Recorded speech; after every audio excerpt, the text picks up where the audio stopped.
messieurs, bonjour ou bonsoir. Tout dépend de l'heure à laquelle vous nous suivez. Bienvenue dans Sen Prolongation TV. Monsieur Amara Simba, bonjour. Bonjour. Vous êtes sénégalais, vous êtes venu au Sénégal à Dakar précisément. Vous avez joué à la Gendarmerie de Dakar, c'est ça? Justement, parlez-nous un peu de votre enfance à Dakar, Dakaroise. Effectivement, je suis né à Dakar. Après, je suis retourné en Guinée avec ma famille, qui sont guinéens à 100%. Et je suis resté 13 ans en Guinée. Après, je suis revenu encore à Dakar. Et donc, j'habitais au Scat Brudis. Donc, j'avais 14 ans, par exemple, quand je suis revenu au Sénégal. Donc, je suis resté jusqu'à l'âge de 20 ans. Entre cette période-là, j'ai eu un petit parcours à la Jeanne d'Arc de Dakar. À l'époque, qui était vraiment la grosse équipe du Sénégal, avec le Jaraaf, je crois. Et donc, c'est vrai que j'ai eu une courte passage là-bas, mais ça m'est resté. Donc, voilà. Et la Jeanne d'Arc, vous suivez toujours son actualité? Oui, et même quand je suis venu ici, puisque c'était une référence pour moi, où tu as joué. C'était le premier club, on pouvait dire, construit, où j'ai commencé à jouer, puisque dans ma tête, j'étais encore tellement amateur. Et quand je suis revenu en France, on voit que bon, le football est une autre dimension, évolué. Et quand on me demandait, donc je faisais toujours une référence à la Jeanne d'Arc. Et je suivais aussi les matchs à l'époque. Vous avez quitté le Sénégal et vous êtes arrivé en France et très vite vous vous êtes intégré. Et qu'est-ce que vous avez suivi une bonne formation au Sénégal? Non, mais vous savez, comme tous les enfants, notre école de foot, c'était dans la rue. Parce qu'on n'avait pas toutes les infrastructures qu'on peut avoir ici. Et la plupart ont joué dans les quartiers. À Rudis, là-bas, il y a le Grand Dakar qui était en face. Et, les matchs de quartier, on voyait que, bon, on avait le ballon. Et d'où je me suis frotté un peu avec la Jeanne d'Arc. Et moi, ma formation, je pense qu'une des bases vient de là. Parce que je suis quand même resté longtemps en Afrique. À l'âge de 20 ans, tu n'avais toujours pas une école de foot. Donc c'est par rapport à aujourd'hui. C'est le moyen. Concernant vos anciens coéquipiers, vous vous souvenez de quelques-uns? Bon, ce qui m'a plus frappé, c'est dans mon quartier, quand on jouait, j'avais quand même des bons éléments de copains. Bon, il y en a qui ont préféré les études. Et ils étaient super doués aussi au niveau du foot. Et j'adorais aussi le basket parce qu'on avait un groupe basket et tout. À un moment donné, j'ai même hésité entre basket et foot, parce que je trouvais que j'étais adroit aussi. Et quand je suis venu en France, tout a basculé parce que le basket il n'existait pas et il n'y avait que le foot, quoi. Donc j'ai continué là-dessus. Et sinon, au niveau des copains, c'est vrai qu'on a vraiment perdu nos traces une fois que je suis venu ici. Donc ça s'est enchaîné, quoi. J'ai fait mon service militaire. Arrivé en France, vous jouez quelques années après, vous êtes sélectionné en équipe de France. Les gens se demandent pourquoi Amara n'a pas joué pour le Sénégal, son pays de naissance, ou pour la Guinée de ses parents. Pourquoi avez-vous choisi la France? C'est une période, je ne sais pas, si on revient en arrière, on sait exactement qu'il y avait des difficultés à l'époque de suivre des joueurs ou même de détecter assez tôt pour ne pas qu'ils aillent à une autre sélection. Donc on n'était même pas dans ces registres-là. Okay. Vous savez qu'ici, les choses y vont très vite. Bon, moi, je suis venu en France à l'âge de 20 ans. J'ai fait mon service militaire parce que mon père est ancien combattant français, donc d'où j'ai la nationalité française. Donc quand j'ai fait ça, donc je perds un an encore. Donc à 21 ans, je sors de l'armée, je vais jouer en amateur ici en France, à Oudan. Donc je fais 4 ans dans les clubs amateurs. Donc j'arrive en 86, à l'âge de 25 ans. Jusque-là, hein, personne ne vient me chercher, à l'âge de 25 ans. Pourtant, Versailles, c'est un club qui est renommé. Et après, j'ai la chance que Paris Saint-Germain me recrute. Donc j'arrive au PSG, donc on dit en 86. 86, j'ai 25 ans. J'ai fait un an au PSG pour un test. Ils m'ont dit, bon, pour voir si j'ai le niveau ou pas. Et ça s'avère que bon, j'ai le niveau. Ils m'ont donné une chance. Je l'ai saisi sur un match contre PSG Bordeaux. Et de là, ils m'ont fait un contrat de 3 ans. Donc, je rajoute 3 ans sur mes 25 ans, ça fait 28 ans. Voilà. Jusqu'à là, on ne sait pas si j'existe. Et moi, dans ma tête, c'est vrai, quand j'arrive au PSG à l'âge de 25 ans, j'étais encore amateur, en fait. Donc, c'est l'amateurisme qui dominait, en fait, chez moi, puisque je suis resté. Je n'ai pas fait une école de foot, en fait, comme tous les gens. Et du coup, quand je suis resté au PSG pendant quelques années, je pense que c'est ma première bicyclette, c'est mon premier match, non, pardon, parce que tout s'est joué quand j'ai été sélectionné, enfin, quand on m'a donné ma chance pour titulaire, le premier match. C'était contre Marseille au Parc des Princes. Je me rappelle, c'est un dimanche. Et là, je marque un but. Donc, dans les tribunes, il y avait Platini et tout ça. Donc, la première réaction, c'est lui, il est bon. Donc, on le sélectionne, quoi, en fait. Donc, c'est comme ça que la sélection est arrivée sur moi aussi vite que si l'Afrique m'avait appelé, enfin, si la Guinée ou le Sénégal m'avaient sollicité avant, quoi.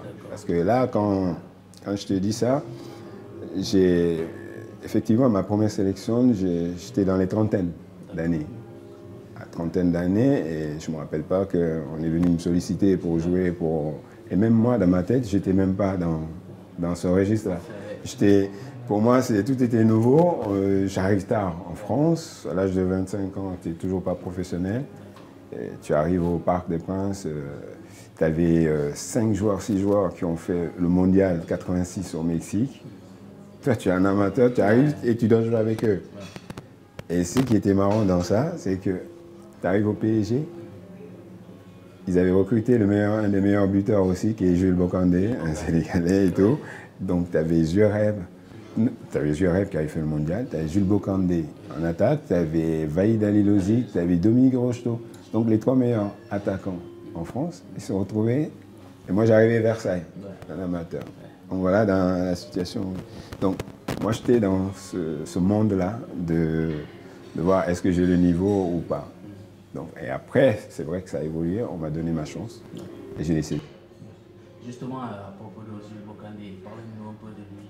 Comment il était avec vous? C'est un monsieur, c'est dur de parler de ça. Ouais, c'est dur. C'est dur, je peux craquer et tout. Arrête.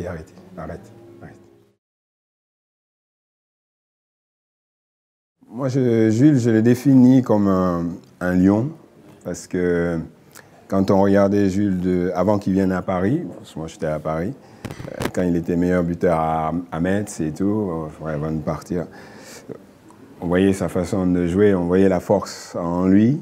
Et après, quand il est venu à Paris, quand je l'ai côtoyé à Paris, après tu vois l'homme, en fait, le cœur qu'il avait, la personnalité qu'il avait, qui ne se prenait pas la tête, en fait, et qui était toujours prêt à rendre service.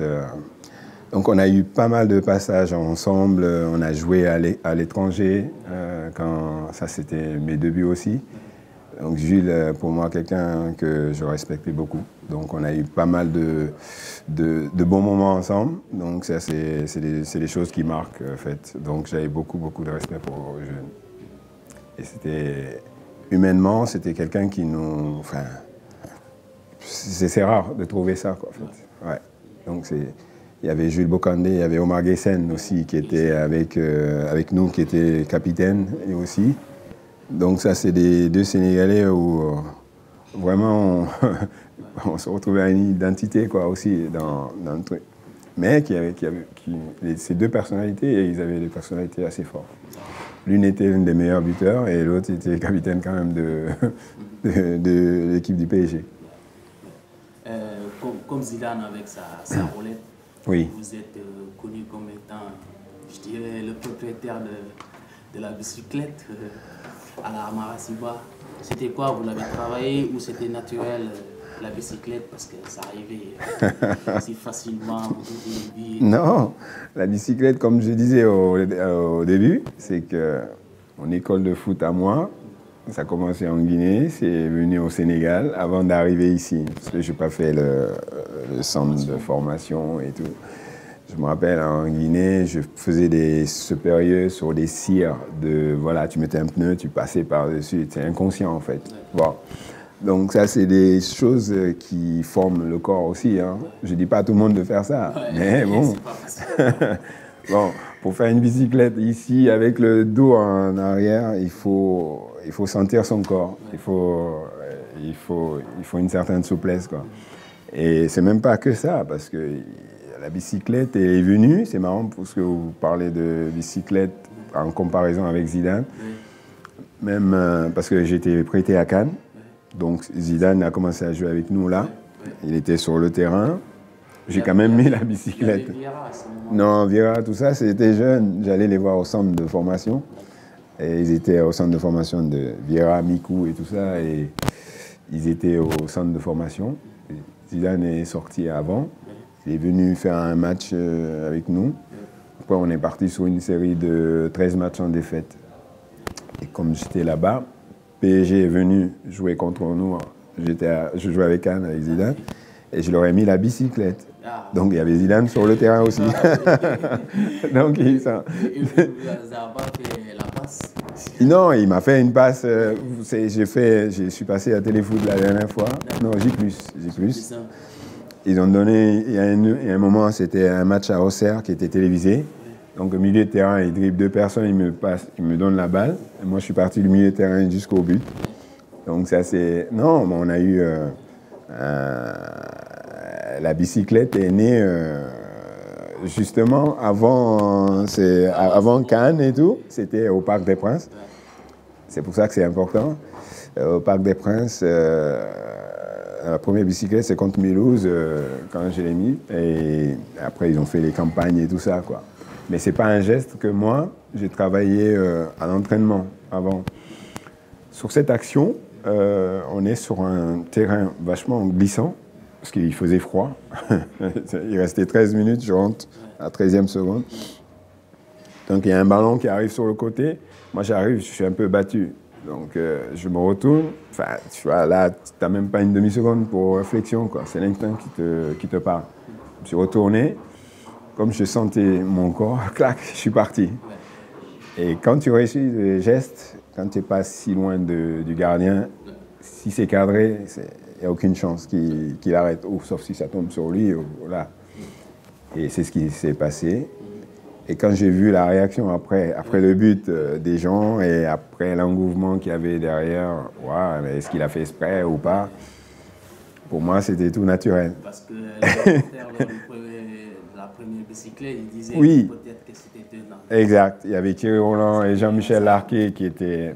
Parce que cette période, elle est importante parce que elle arrive au moment où TF1, et il y avait le journal aussi, François et tout ça, ils avaient mis en place le plus beau but du championnat. Ouais.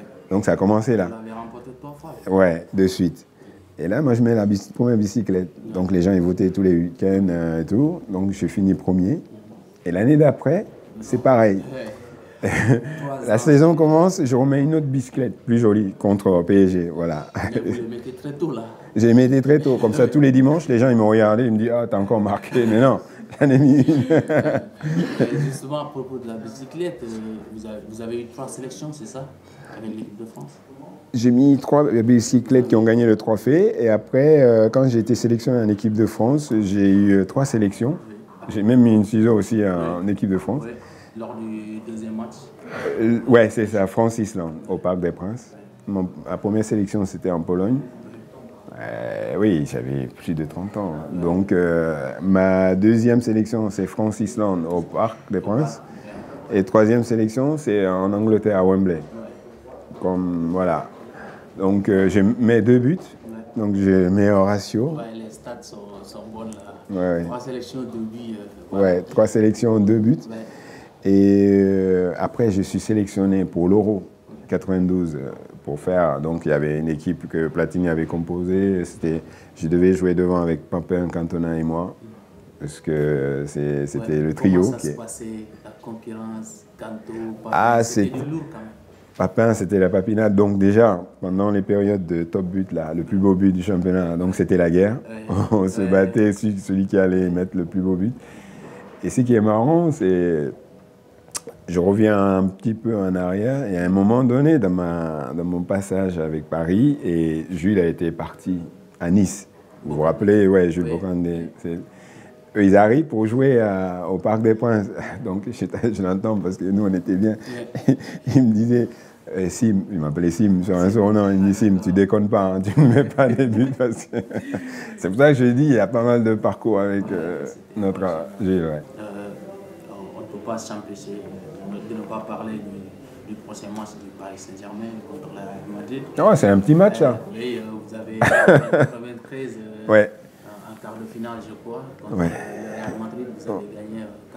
Oui. C'était ça? Oui. Vous étiez dans l'équipe? J'étais titulaire. Ouais, je n'étais pas dans l'équipe, j'étais titulaire. Attention, c'est pas pareil. Voilà, aujourd'hui, le Paris Saint-Germain, avec tous les joueurs qu'il a, voilà, quelles sont vos impressions avant le match? Pensez-vous que le PSG peut renverser le Real? Oui, parce que PSG a renversé le Bayern, même si ce n'était pas l'équipe de retour de Bayern. PSG a rivalisé avec Barça. Ils ont mis 4 à Barça ici. Ils n'ont pas fait attention au retour. Mais donc, quand tu as une équipe comme ça, qui a été renforcée, en plus, tu dois faire attention. Donc, ça veut dire PSG peut battre n'importe quelle équipe. Mais PSG peut être battu aussi. Donc, tout dépend à quel niveau ils vont prendre au sérieux ces 2 matchs. Parce que ce match-là, il se gagne au premier match. Ah oui, là, c'est... Parce que nous, on a... Bon, quand, en 93, 92, on est parti là-bas, on a perdu 3-1. Et au retour, Arthur Georges a dit, bon, pour gagner, il met les 3 attaquants. Il y avait George Weah, Mr. George, devant, avec moi, et il y avait David Gignola. Donc, on était quand même 3 attaquants. Et là, on est parti à fond. Et du coup, on a remonté, mais c'est vraiment le match de l'histoire, quoi, en fait. Donc, et le match retour, bah, on a mis le paquet. Mais cette fois-ci, je pense que Zidane, qui appréhendait le PSG, bon, il tire le PSG. Mais il sait que ce match-là, il se gagne au premier match. Ouais. Pour revenir un peu en arrière concernant le Sénégal, oui. Nous sommes à 6 mois de la Coupe du Monde. Oui. Le Sénégal, votre pays, oui. Voilà, se qualifie 15 ans après 2002. Justement, à propos de la Coupe du Monde 2002, Sénégal-France, ça vous rappelle quoi? Où étiez-vous ce soir? Non, je ne me rappelle pas, moi. Attends, où j'étais? Bah, j'ai félicité les Sénégalais. Oh, bah oui, comment ne pas féliciter cet événement? Bah, c'était historique. Donc, non seulement c'est historique, et puis les joueurs, ils ont fait le job, quoi, en fait. C'est un événement, même s'ils n'ont pas été loin, mais ils ont marqué, tu vois, leur passage, et ils ont marqué l'histoire. Ça veut dire... S'ils avaient battu une autre équipe, ça n'a pas de sens, quoi, en fait. Mais là, tu as battu, voilà, quand tu connais l'histoire entre le Sénégal et la France, le fait de gagner 1-0, enfin, de battre la France, c'était magnifique. Qu'avez-vous ressenti ce jour-là? Non, je ne vais pas dire que j'ai pleuré et tout, hein. Non, j'ai dit, mais je peux dire que c'était... Pour moi, c'était une écriture dans l'histoire, par rapport à l'histoire. Donc ça, c'était... S'ils l'ont fait une fois, ils peuvent le faire une deuxième fois. Justement, 15 ans après, on revient au mondial avec Ali Cissé, ancien capitaine de l'équipe nationale. Tu as joué avec moi aussi, Ali? Oui, vous avez joué avec lui à Lille. Ouais. Il a aussi joué au Paris. Au Paris, ouais. Ali, comment... Un dur. Ouais. Son travail, comment l'analysez-vous aujourd'hui? Moi, je dis chapeau. Il faut le féliciter. Il faut, voilà, parce qu'on se plaint, parce qu'on n'a pas d'entraîneur black au pays. Tu en as un qui amène le Sénégal au mondial. J'ai dit, ben, chapeau. Donc, moi, j'ai dit, Alioune, je te félicite en premier. Et je pense que c'est mérité. C'est mérité pour une raison, parce que lui, il est pro quand même. Il a vécu ici, donc il sait ce qu'il fait. Et le boulot qu'il a fait, parce que je sais que c'est difficile de gérer une équipe africaine, parce que j'ai eu l'expérience aussi. Ça, c'est une. Mais il est quand même bien accompagné parce qu'il a des joueurs qui sont extra aussi. Hein. Donc, tu as quand même une équipe en place. Hein. Tu as des joueurs qui sont en forme. Donc, tout ce que je lui souhaite, c'est de trouver une équipe dans son équipe. Voilà. Le Sénégal dans la poule H, avec la Colombie et le Japon. Oui. Comment le voyez-vous, le Sénégal? Quelles sont ses chances dans cette poule? Je dirais que le premier match est très important de prendre des points. Je crois qu'il joue contre le Japon, non? Ouais. Donc la concentration et ne pas tomber dans le piège parce que le football a tellement évolué aujourd'hui que le nom ne veut rien dire quelque part, en fait. Parce que chaque pays, même les plus petits, ils ont pris tellement d'informations. Il y a aussi la Pologne. Oui, la Pologne, on voit leur passage. C'est une équipe qui est dure à jouer, hein, qui monte. Hein, je pense que pour les éliminatoires, là, ils étaient super bien. Donc, il ne faut pas tomber dans le piège du nom. Parce que, voilà, c'est des matchs qui vont être matchs couteau. Et le premier match, pour moi, ça doit être... c'est comme si ils jouaient une finale, quoi. Parce qu'en gagnant, donc, tu te mets un peu en confiance et tu te fais respecter aussi, quoi, quelque part. Je pense qu'il a les éléments pour...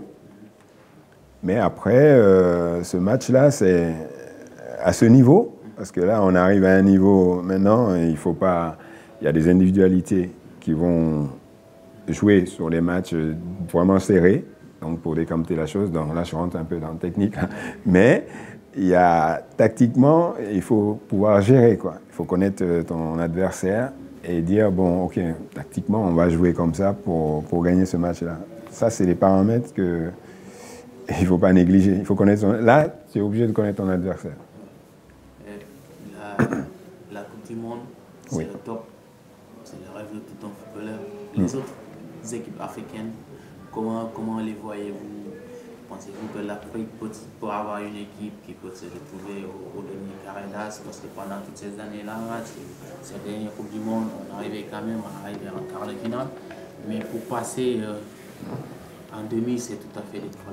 Pour vous, qu'est-ce qui nous manque? Qu'est-ce qui manque au foot africain pour pouvoir titiller les grandes équipes et disputer le trophée?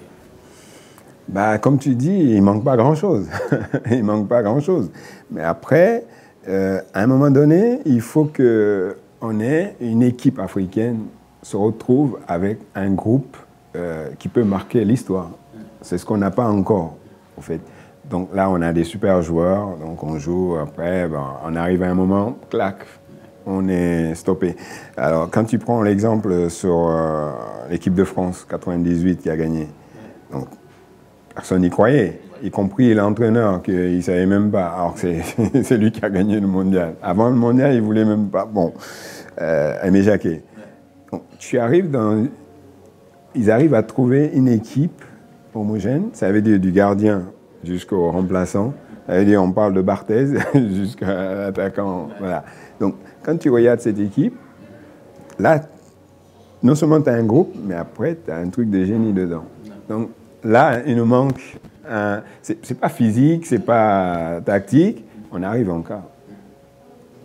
Et je me rappelle, c'était Ghana qui s'était fait éliminer, mais vraiment difficilement, parce que manque de concentration. Et même l'Algérie ne déméritait pas. Donc, il a fait jeu égal avec l'Allemagne, je crois. Donc, c'est qu'on n'est pas loin. Donc, si tu n'es pas ridicule et que tu n'es pas loin, c'est que tu as une possibilité de le faire. Donc, ça, c'est un travail supplémentaire à avoir. Et si vous avez un conseil à donner aujourd'hui aux équipes africaines quel allait être le point sur lequel vous allez insister le plus? C'est tactique, hein. Parce qu'aujourd'hui, le jeu, c'est... Je ne vais pas dire, les Africains ne sont pas physiques, ça sera faux. Donc, tu vois, donc physiquement, on est... Mais après, à un moment donné, ce qui fait la différence, c'est manque de concentration, manque de positionnement, manque de... C'est que ça, en fait. Parce que tu as des joueurs qui sont rapides, qui sont doués, et il y a des équipes qui jouent comme ça. Ils temporisent, d'un seul coup, ils accélèrent. C'est des situations qu'il faut... C'est pour ça qu'il faut connaître l'équipe contre qui tu joues et la façon dont comment ils jouent. Après, toi, tu te positionnes par rapport aux joueurs que tu as, à les contrer ou pas. Parce que, bon, des bons joueurs, il y en a partout. Si tu prends... Je te dis, Sénégal, si tu prends, tu as un joueur qui joue... Merci de nous avoir suivis sur Sen Prolongation TV. N'oubliez pas de vous abonner sur la chaîne YouTube. Merci, au revoir.